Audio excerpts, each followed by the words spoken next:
Sir futures डाउ के जो सुबह से कुछ भी करने के मूड में नहीं है, 2 पॉइंट ऊपर इस समय डाउ फ्यूचर्स है, 5 पॉइंट ऊपर नास्डैक फ्यूचर्स है, तो बहुत ही सीमित दायरे में एकदम फ्लैट कारोबार है।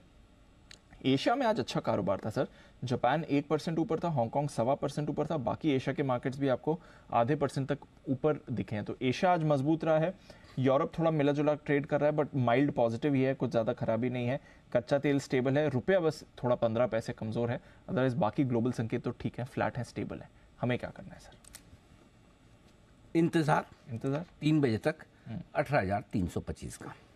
अगर 3 बजे के पहले आप 18,325 पार करके टिक जाएं तो फ्रेश खरीदारी कीजिए निफ्टी में आज। अच्छा, हाँ, 18,325 आज का हाई पार करके अगर टिक जाए, आप 3 बजे के पहले पहले निकल जाए और खरीदारी कीजिए 18,400 450 तक के टारगेट के लिए, जो कि 18,390 होता है। 10 पॉइंट एडजस्टमेंट में जानता हूँ आप कर लेंगे खुद। उतना तो 18,390 है तो 18,400 450 के टारगेट के लिए आज और कल तक आने के लिए आपको फ्रेश खरीदारी करनी चाहिए। और अगर ऐसा ना हुआ तो 18,265 के आसपास आए तो फ्रेश खरीदारी कीजिए। और ऐसा मैं क्यों कह रहा हूँ, 18,300 के पुट पर 88 लाख शेयर्स हैं, 54 लाख शेयर आज ही जुड़े हैं।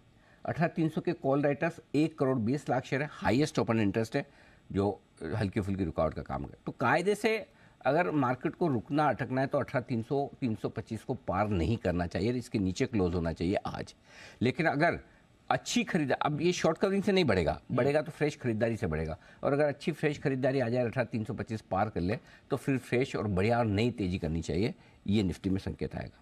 क्योंकि 18,315 के ऊपर दीप हम निकल कर टिक नहीं पा रहे। आज पहली बार दिन के दौरान 18,325 पहुंचे, वहां से लुढ़क के नीचे जरूर आए, लुढ़के तो नहीं कहूंगा, थोड़े से नीचे आए। तो अगर आप क्लोजिंग में कॉन्फिडेंस बढ़ाकर 18,325 पार कर रहे हैं मंथली एक्सपायरी के हफ्ते में, तो ये आपके लिए तेजी का फ्रेश संकेत देगा। तो या तो वहाँ ले लीजिए 25 पॉइंट ऊपर निकलने पर, या 35 पॉइंट नीचे आने पर ले लीजिए। और 18,265 18,215 दो लेवल है जहाँ पे आपको खरीदारी करनी चाहिए। 18,200 के नीचे आप बंद नहीं होंगे, ये इत्मीनान रखें, क्योंकि 1.5 करोड़ शेयर का ओपन इंटरेस्ट वहाँ पर बना हुआ है। तो क्लियर आपके लिए, नीचे आपको 100 पॉइंट से ज़्यादा की रिस्क नहीं है। 25 पॉइंट ऊपर निकलते फ्रेश ब्रेकआउट, जहाँ से 75 से 150 पॉइंट तक का अपसाइड आपको मिलेगा। क्लियर है? ठीक है। अब आइए बैंक निफ्टी। 44,000 मेक और ब्रेक लेवल है। और आज जो डेटा, जैसे निफ्टी में 18,300 का लेवल इंपॉर्टेंट है, बैंक निफ्टी में 44,000 का इंपॉर्टेंट है। 44,000 के कॉल्स पर 78 लाख शेयरों का ओपन इंटरेस्ट है, हाईएस्ट है, दबाकर कॉल राइटिंग हुई पड़ी है, इसलिए अपसाइड लिमिटेड है। बैंक अब आज थोड़ी बैक सीट ले रहे हैं। 3 बजे तक जो लेवल इंपॉर्टेंट है वो है 43,800 का। 43,800 के ऊपर टिकना जरूरी है। अगर टिक भी गए तो इसका मतलब ये नहीं कि बहुत भाग जाएंगे। राइट। 43,800 से 44,200 पॉइंट की रेंज में फुल सप्लाई है दीप, जितनी चाहिए सप्लाई, जितनी चाहिए सप्लाई है। ठीक है। सो आप ऊपर 44,000 के ऊपर नहीं जाएंगे और बंद नहीं होंगे, ये बात पक्की है।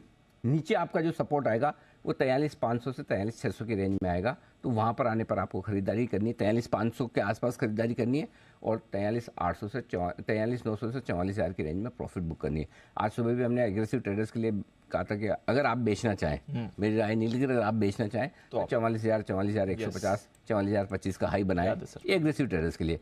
वो एकदम रेंज के हायर एंड पर रिस्क पूरी होती है, तो जो स्किल ट्रेडर्स जो कर सकते हैं वो करें, और वो आपको प्रॉफिट दे भी रहा है। तो ओवरऑल बैंक निफ्टी 43,500 के आसपास लेने का सोचें, 44,000 के आसपास देने का सोचें, ये आपकी रेंज है। Got it. चलिए, ये है आपके लिए अंजी की तरफ से राय।